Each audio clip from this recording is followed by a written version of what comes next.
नमस्कार दोस्तों, कैसे हैं आप लोग। आज मैं आपको नेशनल रेल म्यूजियम नई दिल्ली घुमाने वाला हूं। ये चाणक्यपुरी नई दिल्ली में स्थित है। यहाँ पर डिफरेंट टाइप के रेल इंजन रिटायरमेंट के बाद रखे गए हैं।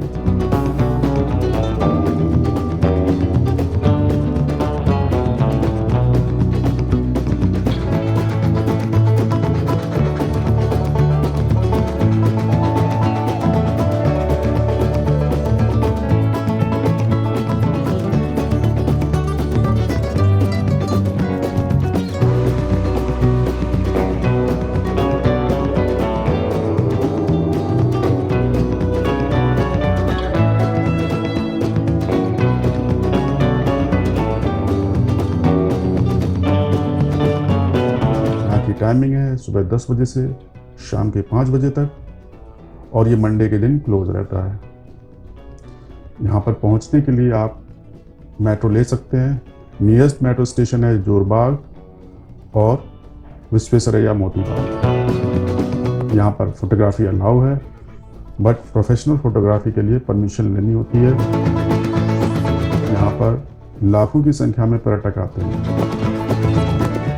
यहाँ की एंट्री फ़ी का स्ट्रक्चर, उसके अलावा इसमें टॉय ट्रेन की एंट्री फ़ी का स्ट्रक्चर मैंने यहाँ डिस्क्रिप्शन में दिया हुआ है, तो वहाँ से आप देख सकते हो।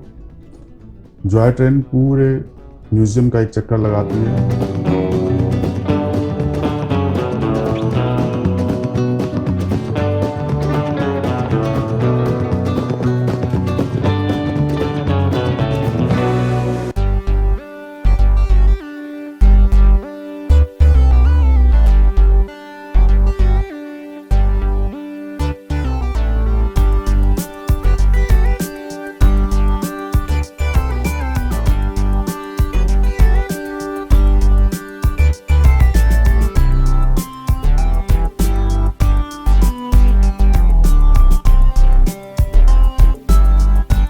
ट्रेन में बैठे बैठे पूरे म्यूज़ियम का नज़ारा ले सकते हैं। दोस्तों, यहाँ पर एक अच्छा सा कैफेटेरिया भी है। सेकंड हाफ में आप म्यूजिकल फाउंटेन का भी मज़ा ले सकते हैं। कुल मिलाकर यहाँ पर आपको खूब मस्ती करने को मिलेगी। तो आइए देखते हैं यहाँ के कुछ मस्त कर देने वाले नज़ारे।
तो यहाँ पर जो पार्किंग है उसकी उचित व्यवस्था है, बट पार्किंग पेड है। दोस्तों, अगर वीडियो अच्छा लगा तो प्लीज़ इसको लाइक कर दीजिए, चैनल को सब्सक्राइब कर दीजिए। वीडियो देखने के लिए आपका बहुत बहुत धन्यवाद।